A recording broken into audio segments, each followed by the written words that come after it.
Struan Stevenson was a member of the European Parliament representing Scotland from 1999 to 2014. He was president of the Parliament's Delegation for Relations with Iraq from 2009 through 2014 and chairman of the Friends of a Free Iran intergroup in the European Parliament for 10 years. He's an author and international lecturer on the Middle East. Struan Stevenson. Thank you so much for joining us. I appreciate it. It's a great honor to be with you today, Tim.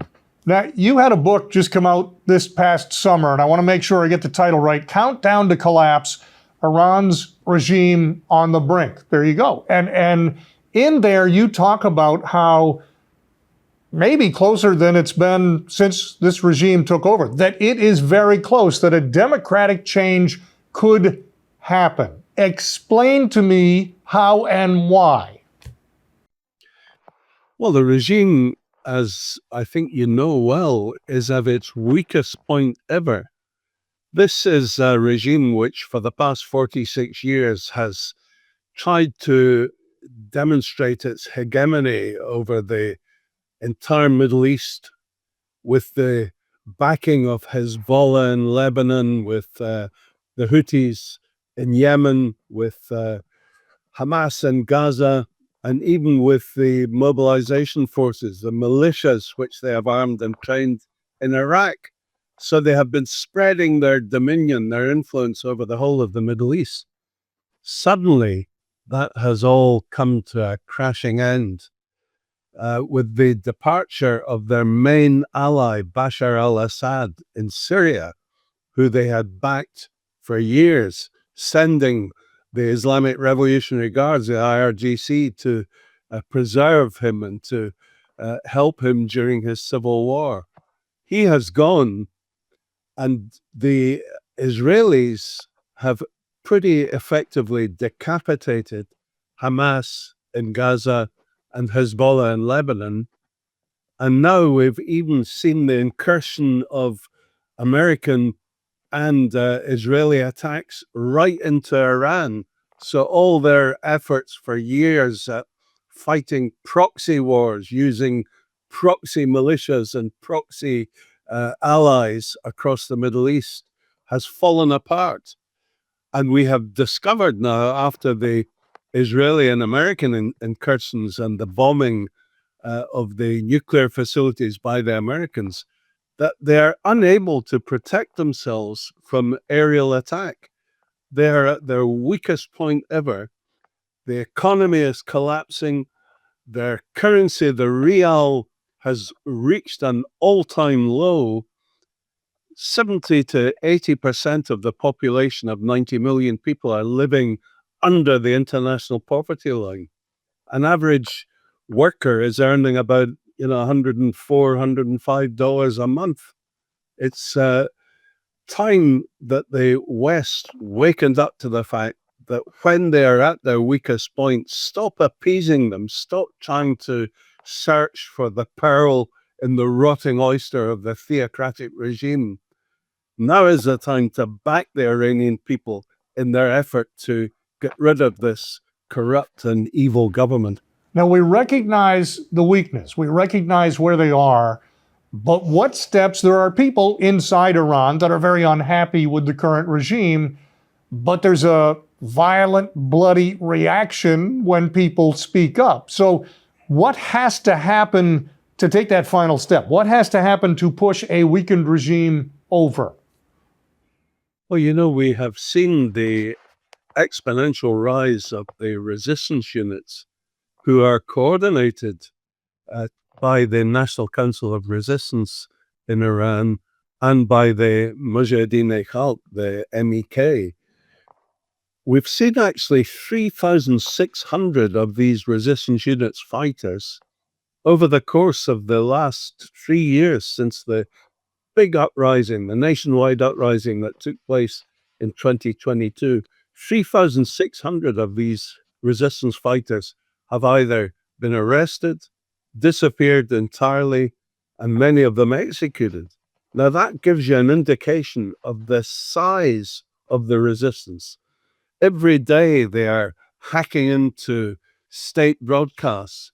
They're showing on state television pictures of Mrs. Mariam Rajavi, the president-elect of the NCRI, and the leader, effectively, of the government in exile of Iranians that want to see regime change. They are spraying graffiti on government buildings. They're setting fire to IRGC compounds. These are incredibly brave people. Remember that it's in the constitution of the Iranian regime that backing the NCRI or the MEK automatically leads to the death penalty. And many of them, of course, tens of thousands of them indeed, have suffered that penalty. You know, the question always is, what's next? If there were regime change, you know, we go back 20 plus years in history and saw in Iraq there was a void there, and it took quite a while to steady the ship. So I was looking, you mentioned the uprising in 2022, and you had a book then as well that looked at the history, a contemporary history of Iran, and looked back at the Shah. Let's talk about that, because in 1979, there was the overthrow of the Shah. What is it that led up to that? Why is that there? And then I guess a kind of a bonus question on there is the Shah's son. Here we are almost 50 years later, and the Shah's son likes to present himself, he has in interviews, as the logical heir. If there was a regime change, clearly, in his mind, he should be the one leading. So what happened in 79, or leading up to 79, to cause that overthrow? And what position does the Shah's son, now in 2025, really have? You're talking about this book, Dictatorship and Revolution, which was a quite intensive contemporary history of Iran. And indeed, as you say, right back even to the grandfather of the Shah's son that you were referring to just now. When I was researching that book, I discovered that back in the 1950s, the Anglo-Iranian oil company, AIOC, was paying more in tax to the British Treasury than they were paying in royalties to the Iranian, to the Shah, to his government. And that led to a real uprising of ill feeling amongst nationalists. And one of the important nationalists back in the 1950s was Mohammad Mossadegh, who has become a hero of Iranian history. He was a member of the Majlis, the parliament in Iran at that time, and he was calling for the nationalization of Iranian oil. He fell out with the Shah. The Shah realized that he had such popular support that the Shah actually made him prime minister. And as prime minister, he was in constant conflict with the Shah until the Shah tried to dismiss him, leading to massive unrest to the point where the Shah fled the country. And the British and the Americans were so hacked off that they had lost control that they got the Shah back into Iran, and the Shah then led to the arrest of Mohammad Mossadegh, the great nationalist. And he spent 3 years in prison and the rest of his life in house arrest. So that really set the scene for what then became a one-party state governed with American and UK influence by the Shah. He then tried all sorts of experiments with land reform, which led to tens of thousands of people from the rural community heading into the cities and leading to overcrowding in the cities and extreme poverty.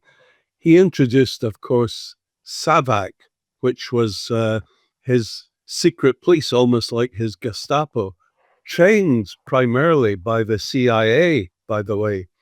And they started arresting and executing political prisoners, torturing them. It became such a horror story that the Shah was despised, was incredibly hated by the people of Iran. who rose up in 1979 and drove him from power. But the trouble was, when he fled the country, most of the serious people who would have led to a democratic government after his overthrow were in prison. And for that reason, in the vacuum that had been created, Ayatollah Khomeini, who turned out to be not a religious leader at all, but a psychopath, he seized power, he hijacked the revolution. And the West stupidly believed, oh, this is a man of great religion, he will be a moderate and we'll be able to deal with him quite happily. It turned out not to be the case. The poor population of Iran discovered quickly that they had jumped from the frying pan into the fire. And then the second half of that is now, fast forward to 2025, and the Shah's son appears every once in a while on CNN or some other news outlet and presents himself as the logical heir. That if there was an overthrow, if the regime is weakened now, and that the public decided we're going to take action and try to remove them, that he will tell you he is the logical choice for who to lead the country moving forward. Your thoughts on that? Well, he is known inside Iran as the clown prince, not the crown prince, because he's a joke. He has lived for decades now since the revolution in an affluent style in a suburb of Washington, D.C., actually, in the Potomac, where the billions that his father stole from the people of Iran when he fled the country, estimated variously between $3 billion and $30 billion.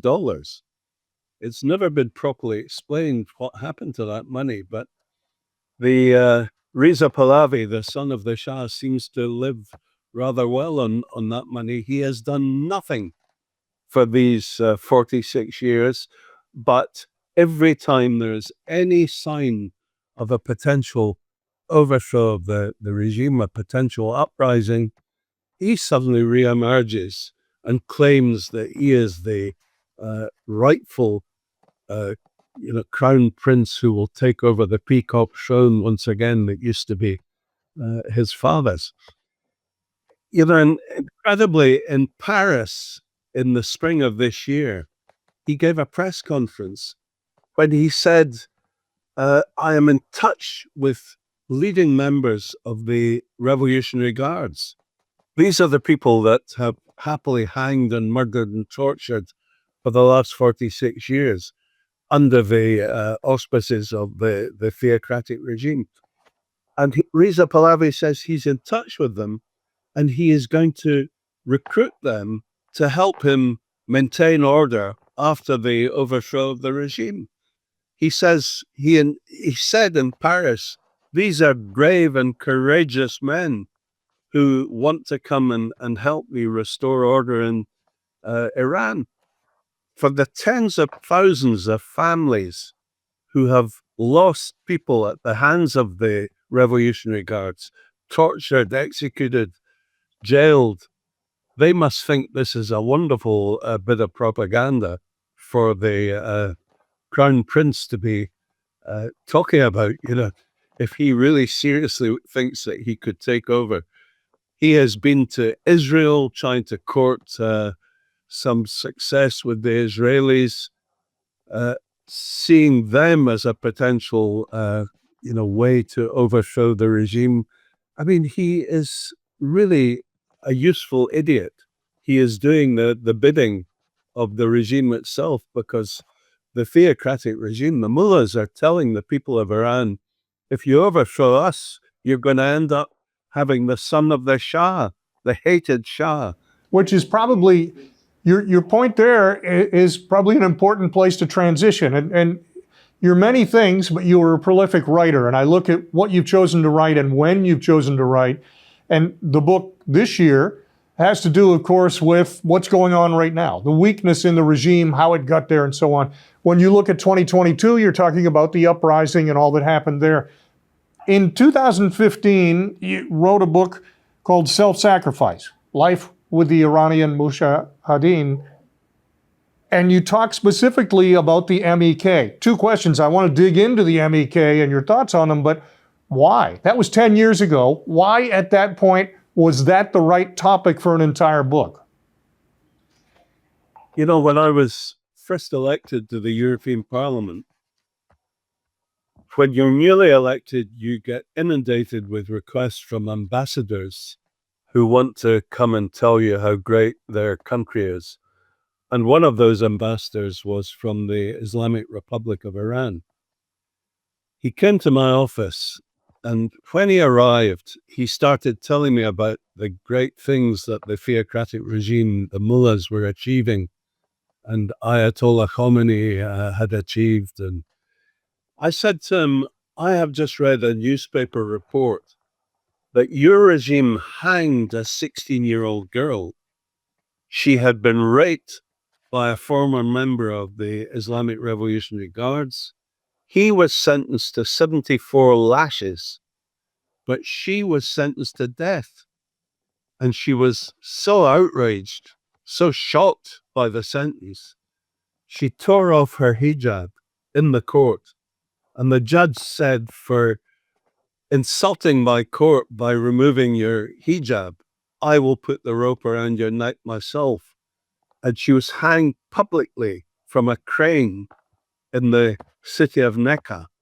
And I showed this report from a newspaper to the ambassador from Iran, and I said, any country that can do this to a child is a country that I will fight now to overthrow the government.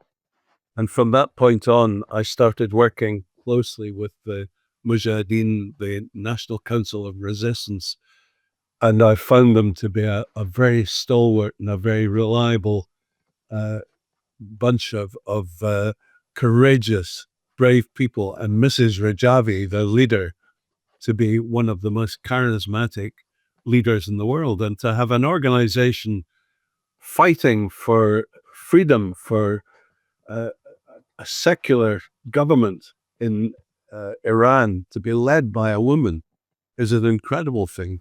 And I'm very Let's proud dig in to- a little bit to the MEK, because you just said a couple of moments ago how the regime presents it to the people that if we're not here, you're stuck with the Shah's son.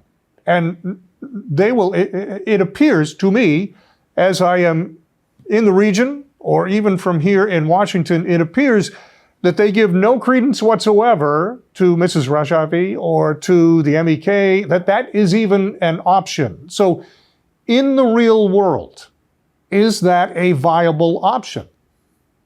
Well, of course, this is their propaganda. This is their demonization of the MEK. For all the years I've worked with the MEK and the NCRI, they have always said, they've called us a grouplet, as if it's an insignificant little pinprick on the map of Iranian history. However, if you scratch the surface, you discover that they have made, only in the last 30 years, over 300 films about the MEK, constant 30 a month newspaper articles, hundreds and hundreds of books have been written, 500 books have been written attacking the MEK. Every meeting that's ever held internationally, or even with foreign delegations visiting Tehran, top of the agenda is, why can't you people in Europe and America do something about these so-called terrorists, the MEK? This is always top of their agenda. Then they try to pretend that the MEK are insignificant. Why, if they're insignificant, are they so worried about them? The one thing they fear is being overthrown the way the Shah was. And believe me, they fear with some substance, because they will be overthrown, and quite soon. The EU has triggered the snapback mechanism that talks about economic sanctions from about a decade ago. And it appears there will be no political solving to that. When they declare that that is a possibility. There's a time frame in which Iran could respond and try to negotiate. But just this week, the supreme leader of Iran has said, I have no interest in negotiating with the United States, and we are going to continue uranium enrichment. So it would appear the door is closed on any negotiation that will stop the snapback mechanism. Why is that so important? Well, it's important because they have cheated from the very outset. Ever since 2015, when the Obama administration signed the deeply flawed JCPOA, the Joint Comprehensive Plan of Action, or the nuclear deal, as it was known, which led to sanctions being lifted, which led to over £1 billion of money being released to the Iranian regime, including over $100 million being sent on pallets in cash by the plane load over to Iran. I mean, they have cheated ever since then. They have now, according to the International Atomic Energy Agency, they have over 900 pounds worth of highly enriched uranium to 60% purity, which is a fraction away from missile, from weapons grade purity. And all you need for the civilian purposes of enriched uranium that they keep saying that's all we're trying to produce, all you need is 4% purity. They have enough to make 4 nuclear bombs already. And that's why, with constant cries from their supreme leader, Khamenei, and from members of the Majlis, their parliament, for death to America and death to Israel, that's why we can never allow them to produce a nuclear weapon. And we can see that they have cheated from the start. And we must now impose the toughest possible sanctions through the snapback mechanism and hold them to account. They cannot be allowed to continue with this stupid, negotiation with the appeasers that are always looking to try and find something good about mullahs. There's no such thing. One last question before I let you go, and that is, in the United States and around the globe for that matter, we see a lot of demonstrations nowadays that turn violent. They set buildings on fire. They harass police or law enforcement. I was at the United Nations in New York this week, and there was a demonstration by the NCRI. And there were literally thousands of people gathered there, and all dealing with this issue. And it was perfectly peaceful. It was well organized, but it was perfectly peaceful. They were demonstrating, which is what is allowed, but they weren't angry. They're angry at the regime. They are angry, but they were not angry at their surroundings. They were not angry at the United Nations. They were not angry at the United States. They were simply sharing their concerns with the world. And it struck me how much more effective of a demonstration that is than some of the Antifa things or other things we've seen around the United States that just turn into violent, fire-setting craziness and which serves no purpose and delivers no message. How important is it, A, that there's thousands of people gathered at the United Nations, and B, the manner in which they are choosing to deliver their message?